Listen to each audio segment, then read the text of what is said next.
어제 더불어민주당 이재명 대표의 대표직 사퇴 발표 직후에 더불어민주당 강선우 의원은 최고위원 경선에 출사표를 던졌습니다. 이번 전당대회를 앞두고 나온 첫 출사표인데요. 최고위원에 도전하는 이유 본인과 자세히 이야기 나눠보도록 하겠습니다. 의원님 안녕하세요. 네, 반갑습니다. 강선우입니다. 자, 최고위원에 출마하는 이유부터 좀 들어보죠. 첫째도 둘째도 셋째도 정권 교체죠. 그런데 대선 전에 우리가 굉장히 중요한 지방선거 있지 않습니까? 지방선거를 승리로 이끌어서 단단한 다리를 만들어놔야 정권 교체로 갈 수 있겠죠. 그래서 지방선거 승리로 이끄는데 좋은 역할 해보고 싶습니다. 알겠습니다. 네. 자, 그런데 어제 이재명 대표가 당대표 퇴임 기자회견 하고 나서 바로 강선우 의원이 네. 최고위원 출마 네. 선언하고 기자회견했거든요. 네. 뭔가 연관이 있는 겁니까? 대표가 이제 사임하시고 다시 좀 돌아오셔야 된다는 말씀을 좀 강하게 그리고 좀 크게 소리가 날 수 있도록 말씀을 드리고 싶었습니다. 네. 알겠습니다. 뭔가 그러면은 이재명 대표를 위하는 사람은 나다. 이재명 대표를 지킬 사람은 나다. 이재명 대표의 대선 행보에 가장 도움이 될 사람 나다. 뭐 이런 거를 좀 당원들에게 어필하고 싶었던 생각도 있습니까? 당연히 그런 면이 있고요. 그 민주당이 가장 원하는 대표인 거죠. 지금 현 시점에서. 그러면은 왜 원할까? 당원들과 지지자들이 왜 이재명을 원할까? 어제 당대명이라는 표현도 쓰셨어요. 당연히 대표는 이재명. 대표는 이재명이 돼야 한다. 왜냐하면 언론에서 어대명 또대명 뭐 이런 좀 비판들이 많아서 그래서 그게 아니라 당연히 이재명이 대표가 돼야 된다라는 그런 말씀을 드린 건데 기존의 많은 정치인들과 좀 비교를 해봤을 때 그러니까 우리가 여의도에서 굉장히 좀 전통적으로 자랐다라는 정치인들과 비교를 해봤을 때 이재명 대표는 좀 다른 정치적인 길을 걸어왔잖아요. 그리고 그 정치적인 도전 그리고 역사를 쭉 살펴보면은 계속해서 혁신을 해서 생존을 해온 사람이에요.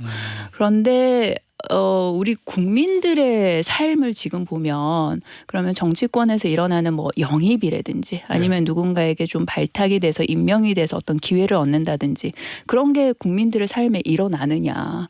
알바생의 인생에 취준생의 인생에 직장인의 인생에 영입이 어디 있고 발탁이 어디 있어요. 그런 면에서 보면 국민들을 굉장히 많이 닮은 정치적인 길을 걸어온 사람이 이재명이라는 사람이다라는 생각이 들어요. 그래서 그 얘기는 지방자치단체장부터 시작해서 밑에서부터 저 광역단체장장 야당 대선 후보 여당 대선 후보였군요. 야당 대표까지 올라온 그 길을 봤다는 말씀이시군요. 길을 보면은 지금까지 우리가 알고 있는 그 트레디셔널한 그런 길을 걸어오진 않았잖아요. 그런데 여의도 밖은 이미 그런 삶들이 굉장히 줄어들어 있어요. 근데 여의도는 굉장히 안 그랬던 거거든요. 사실 가장 늦게 닮아가는 곳이잖아요. 여의도가 그 바깥 세상을. 그런 면에서 이재명 대표가 걸어온 정치적인 길이 지금 현재 2024년을 살아가는 일반적인 삶들을 굉장히 많이 닮은 사람이 아닌가라는 그런 생각합니다. 그 얘기를 들으니까 이 말이 더 확 들어오는데요. 어제 기자회견할 때 요 얘기를 하셨어요. 민주당이 혁신하고 개혁해야 할 대상은 오히려 우리 안에 있었다. 뿌리 깊은 엘리트주의. 지금 방금 전에 이재명 대표의 장점을 설명하신 부분하고 이 엘리트주의 개혁해야 된다는 거하고 맞닿아 있는 거죠. 네, 맞닿아 있어요. 저는 제가 오랫동안 여의도에 있은 건 아닙니다만 여기처럼 왜라는 질문을 안 하는 곳이 있을까라는 생각을 굉장히 많이 했어요. 어떤 의미죠? 사실 예를 들면 국회의장을 뽑는 데 있어서 당원의 목소리를 반영을 해달라. 원내대표를 뽑는 데 있어서 당원들의 목소리를 반영해달라. 이게 다들 처음 듣는 얘기 아니에요? 변호사님도 처음 듣고 저도 처음 듣고 저도 처음 들었죠. 아마 정치인들도 처음 듣는 얘기일 거예요. 근데 보통 우리가 어떤 얘기를 처음 들었을 때는 왜라는 생각을 하지 않아요? 왜 이런 목소리가 나오지? 예전에는 이런 얘기 없었는데 왜 2024년에 이런 얘기가 들리지? 라는 생각을 보통은 하잖아요. 근데 이런 얘기가 들렸을 때 아니야, 틀렸어. 그거는 국회의원들이 가지고 있는 투표권이야. 라는 대답이 바로 나오는 경우가 되게 많아요. 왜라는 질문을 하지 않지? 를 생각을 해보면 내가 옳다는 거거든요. 내가 가지고 있는 생각이 옳고 내가 기존에 경험해왔던 정당의 경험으로 나는 지금까지 성공을 해왔기 때문에 예. 내가 성공한 경험의 베이스에서 나는 의사결정을 할 거기 때문에 왜라는 질문을 안 하는 거거든요. 그게 엘리트주의잖아요. 의원님, 네. 혹시 이 엘리트주의, 특히 이제 개혁된 당내 엘리트주의, 민주당 내 엘리트주의라고 하면 왠지 딱 떠오르는 생각이 586 의원들, 뭐 586 기득권, 뭐 이런 얘기들을 하지 않습니까? 그 586 다선 의원들을 겨냥한 거다. 제가 이렇게 이해해도 될까요? 특정 그러니까 운동권으로 네. 대표되는 그 세대를 겨냥한 거라기보다 저는 왜 그럴까라는 질문을 던지지 않는 모든 사람들. 예. 그러니까 여야 막론하고 정말로. 예. 예. 당내 엘리트주의라고 말씀하셔서. 네. 왜냐하면 이재명 대표가 저 공천 때도 사실 뭐 많은 비판이 좀 있었지만 친명 공천을 했다라는 언론의 좀 비판도 있었고 비명계 볼멘소리도 있었습니다. 그리고 이번에 당대표 또 도전해요. 그걸 가지고 이재명 대표가 민주당 내 주류 교체 작업에 들어갔다. 이렇게 보는 시각도 있거든요.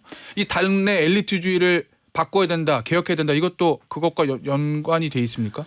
주류라는 거는 인위적으로 어떤 한 사람이 만들어낼 수 있는 건 아닌 것 같아요. 그러니까 우리가 이렇게 물길을 봐도 예. 누가 이렇게 파놔봤자 예. 물들이 그리로 가지 않으면 그 예. 금방 파놓은 거 없어지잖아요. 예. 그러니까 그런 거는 만들어지는 것이지 누군가 인위적으로 어떠한 작업을 해서 만들 수 있는 건 주류는 아닌 것 같고요. 예. 그리고 설사 그런 것이 만들어졌다고 해도 예. 그게 국민적인 동의나 공감을 얻지 않으면 금방 사라집니다. 그 얘기는 인위적으로 이재명 대표가 주류 교체 작업하지 않아도 총선도 승리하고 이재명 대표의 어떤 공간이 넓어지면 자연스럽게 주류가 교체될 거다. 이런 의미로 말씀하신 거로. 시대 정신 그리고 국민들의 삶을 더 닮아가는 여의도로 가야 되는 거죠. 네. 알겠습니다. 의원님, 네. 이거 뭐 너무 당연한 얘기인 것 같긴 한데 네. 어제 대표직 사임했잖아요. 이재명 대표가. 네. 연임 가는 거죠? 대표께서도 말씀을 하셨죠. 그 완전히 결정한 건 아니지만 만약에 연임에 대한 고민이 없다면 사임을 할 필요가 없다. 예. 아니 그러면서 이제 어제도 이렇게 얘기했습니다. 이재명 대표가. 개인 입장을 생각하면 지금 상태로 임기를 마치는 것이 유리하지만 전체를 생각해서 결정해야 한다는 생각이 들었다. 이 얘기는 제가 듣기에는 이재명 나 개인적으로는 그냥 연임 안 하는 게 맞는데 당을 생각해서 나는 연임에 도전할 수밖에 없다. 이런 의미로 익히거든요.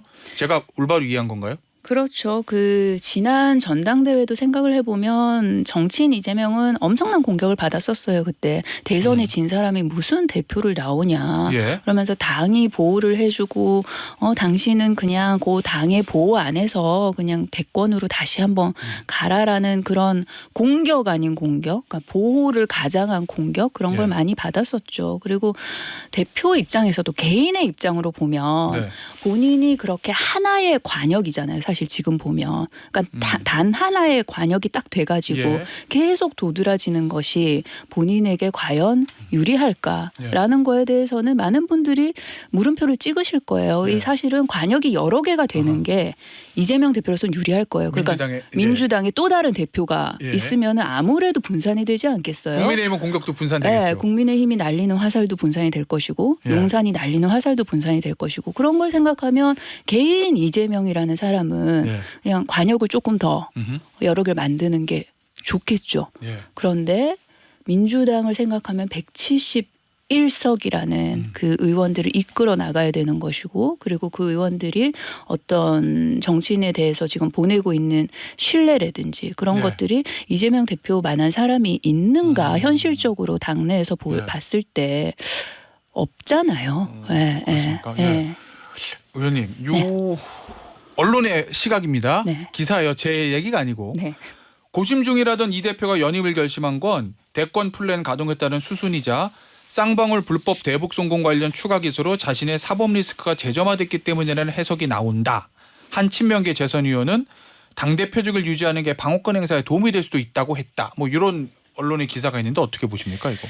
아니 이재명 대표가 다시 전당대회에 나온다고 해서 재판이 중단이 되는 게 아니지 않습니까? 그건 그렇죠. 예, 그리고 뭐 검찰들이 뭐 방향을 달리 한다거나 그런 거 아니잖아요. 그러니까 예. 이게 별로 연관이 없다. 그리고 아마 뭐 그 말씀을 하신 의원의 의도를 제가 정확히는 모르겠지만 아마 그런 거 아니겠어요? 그 법원에서 판단할 때 법리와 양심에 따라서 판단을 하니 예. 이 양심이라는 것이 사실은 자연적으로 주어진 게 아니라 사회적으로 길러지는 거잖아요. 그러니까 여론의 영향을 받으니 그런 데 있어서 제1야당 대표의 직이 여론에 영향을 줄 수 있는 거 아니냐. 그런데 그거는 어느 재판이든 다 그런 거 아니에요? 그래서 저는 이게 A랑 B랑 별로 상관이 없는데 A랑 B랑 뭉쳐가지고 C가 나오는 산식이 좀 성립이 되기는 어렵다라는 알겠습니다. 생각을 합니다. 자, 국민의힘 전당대회 얘기 좀 해보죠. 이 국민의힘 전당대회가 민주당으로서도 지켜볼 수밖에 없을 것 같아요. 왜냐하면 민주당에게도 가장 중요한 이슈는 최상병 특검 얘기가 나와서 그렇죠. 한동훈 전 비대위원장이 최상병 특검 수정안을 내겠다. 요약하면 민주당안은 대통령 거부권 행사도 괜찮다. 제3자가 특검을 추천하는 수정안을 내겠다. 이렇게 얘기하고 김재섭 의원하고 안철수 의원도 동조했거든요. 어떻게 보십니까? 국민의힘 쪽에서 그거 발의하면 받으실 생각 있으세요? 민주당은? 시간 끌기인 것 같아요. 시간 끌기요? 예, 네. 우선 본인들이 그러면은 그 최상병 특검 관련해 가지고 검토를 해보겠다. 우리도 우리 나름의 안을 내겠다 하면서 질질 시간을 끄는 것 같아요. 근데 시간을 끌면 끌수록 여러 가지 뭐 증거들이나 이런 것들은 사라질 확률들이 굉장히 높은 것이죠. 그리고 본인들이 그 특검법을 내겠다고 하는 것이 어찌 보면은 수사를 하는 사람들을 조금 더 본인들의 입맛에 맞게 뽑을 수 있는 그런 시스템으로 가겠다는 건데 그런 것들에 대해서 민주당이 과연 동의할 수 있을까? 저는 동의할 수 없다고 보고요. 그리고 이 윤석열 대통령을 어찌 보면은 뭐 겨냥했다고는 할 수 없으나 수사를 하다 보면 따라가다 보면은 윤석열 대통령이 나올 수밖에 없는 그런 최혜병 특검 관련해서는 국민의힘에서도 그런 특검법을 발의를 해야 된다고 하면서 막상 또 김건희 여사 관련해서는 얘기 못 하고 있잖아요. 그래서 그 모습이 참 안쓰럽다 그런 생각은 했습니다. 일단 민주당 안이 본회의 통과하면 윤석열 대통령이 거부권 행사할 걸로 보시죠. 본인이 지금 이해관계가 걸린 건데 하면 안 되죠. 반헌법적인 거죠. 그러나 윤석열 대통령은 하겠죠. 지금 한동훈 전 비대위원장이 수정안을 던져놔서 아마 재의결도 쉽지 않을 것 같은 당내 분위기일 수도 있습니다. 그러면 다음 수순은 뭡니까 민주당에?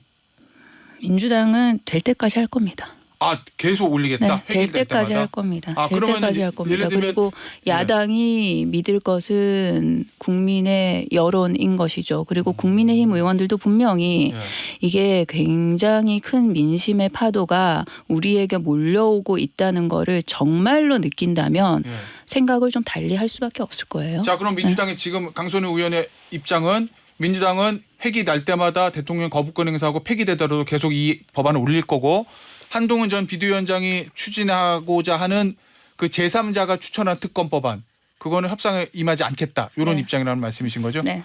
알겠습니다. 자, 마지막 질문 될 것 같은데요. 국민의힘 지금 전당대회 분위기는 어떻게 읽고 계세요?